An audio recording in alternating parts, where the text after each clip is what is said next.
আমাদের সঙ্গে রয়েছেন হুমায়ুন বাবু, আপনাকে স্বাগত টিভি9 বাংলায়। কি বলবেন, প্রথম প্রতিক্রিয়া আপনার? আমি এই সাসপেন্ডকে স্বাগত জানাচ্ছি।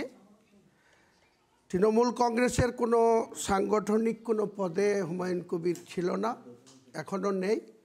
কাজেই তৃণমূল কংগ্রেস থেকে সাসপেন্ড করাটা আমার কাছে কোনো গুরুত্বহীন, এটা আমার কাছে কোনো আকস্মিক কোনো আঘাত আসারও বিষয় নয়। আমি এখানে তৃণমূল কংগ্রেসের কোনো বুথ স্তরের কোনো জায়গায় নেই। হ্যাঁ, এটা কি আপনি প্রত্যাশা করেছিলেন যে আপনাকে দল থেকে সাসপেন্ড করা হবে? প্রত্যাশা করছিলাম, প্রত্যাশা করেছিলাম কি করিনি সেটা তো বড় বিষয় না। সাসপেন্ড করেছে আপনাদের মাধ্যমেই শুনেছি। এর আগেও আমি তৃণমূল থেকে বহিষ্কার হয়েছিলাম 6 বছরের জন্য, একইভাবে মিডিয়ার মাধ্যমে বহিষ্কার করা হয়েছিল। এর যোগ্য জবাব তৃণমূল কংগ্রেসকে রাজ্যের ক্ষমতাচ্যুত করে খেসারত দিতে হবে।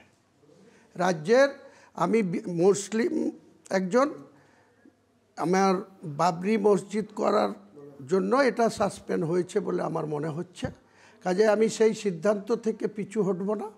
তাতে আমার জীবন চলে গেলে যাবে, আমি শহীদ হয়ে গেলে শহীদ হয়ে যাব, কিন্তু 6 তারিখে যেটা বাবরি মসজিদের শিলান্যাস সেটা হবে।